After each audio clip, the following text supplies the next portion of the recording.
do need to remind ourselves is that love is eternal. And that's what Judy and Harvey wanted for this moment, was to have a sense of hope and love, to have reflection, to cry a little, and to laugh even more. That's what Judy's life was about. So we'll begin with the Chazan sharing with us an improvised psalm, but not the traditional 23rd psalm, because, Harvey, you asked that this be a celebration of life. And so, with a little bit lighter tone, with words that we share together, Chazan.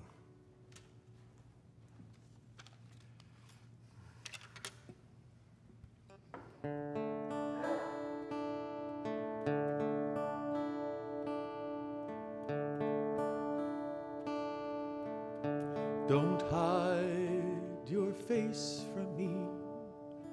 I'm asking for your help. I call to you. Please hear my prayers, oh God.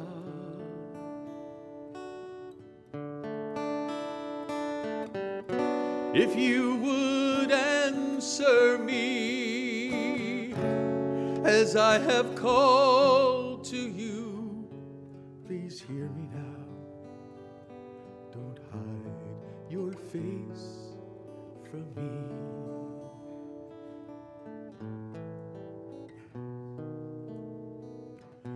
Al taster panecha mimeni. Don't hide your face from me.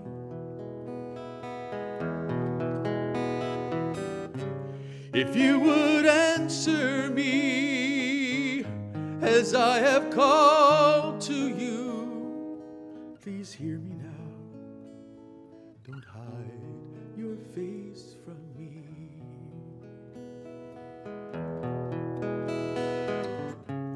If you would answer me as I have called to you, please hear me now. Don't hide your face from me.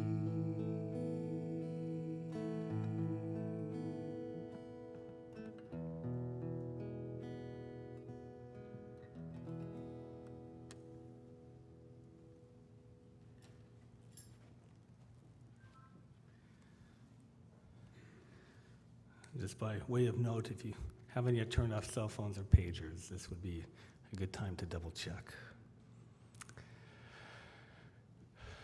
Family was what Judy lived for, and it's family that kept her alive.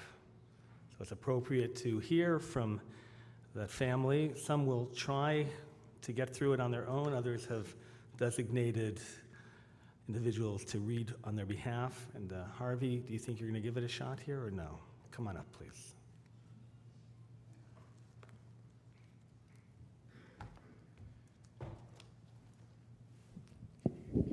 Here, Harvey, from here. Do it from here. Yeah. Something bigger to hold on to. There you go.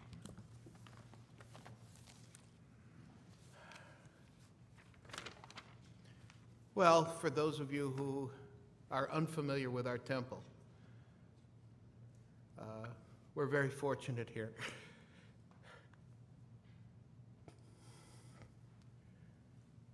Rabbi Vogel is the best there is. He is now president of the Board of Rabbis of Southern California at a very young age.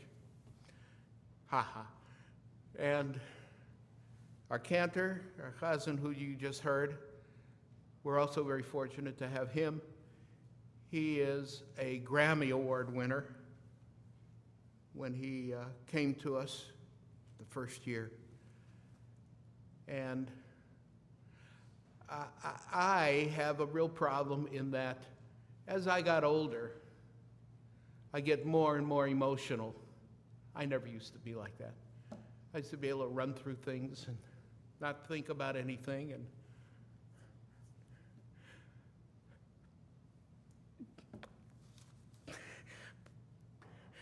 any one of you who have lost someone like this know what I'm going through, and it's terrible. I hope you never have to go through it, but we all do. And as I tell my friends now as we talk, I say, isn't it strange that when we're young, we never, ever give the end of life a second thought? Never, never. And when it comes, we're just not prepared most of the time. So please bear with me. I'll see if I can get through this. If I can't, the rabbi has promised to prop me up and to read a little. How lucky can one guy get? I met the girl that I was to spend the next 50 years with. Give me a break. By accident at May Company, Wilshire, while going through the executive training course. Judy was a temporary worker while attending Santa Monica City College.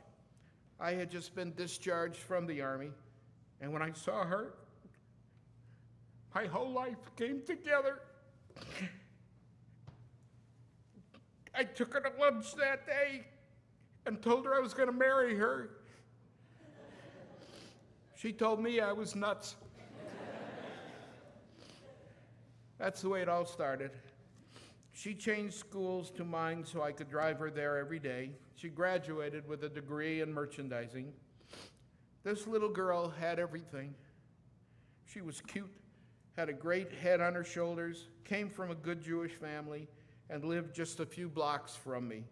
What more could a fellow want? This tiny little girl stood by my side through thick and thin, and there was plenty of thin. Not anymore. What a lifelong adventure. We first lived in Baldwin Hills in a great little one-bedroom apartment and started our life together. She was already a terrific cook, as her mother had died very young, and Judy had to do the cooking for the whole family. What a joy that was throughout our whole marriage. She loved to cook, and I loved to eat. She worked at May Company still, but had to transfer to the Crenshaw store, where she became a corseteer, and she loved it. I hope you don't mind this little history that I'm going through. There came a time when after 5 years, I nudged her enough to buy a house. Believe it or not, she had never lived in a single-family house. You know, back east when you live in Chicago or New York, places like that, you're always in apartment houses, apartment buildings. So we found one way out that we liked in cowboy country, Chatsworth. What else could happen? Well, we started a family. Judy was great at motherhood also. John was born. It was quite a shock. A blonde-haired, blue-eyed boy. Just what we wanted. Life was fine out there, and we were as happy as could be. We met some fine friends there as well, and we are still friends with her.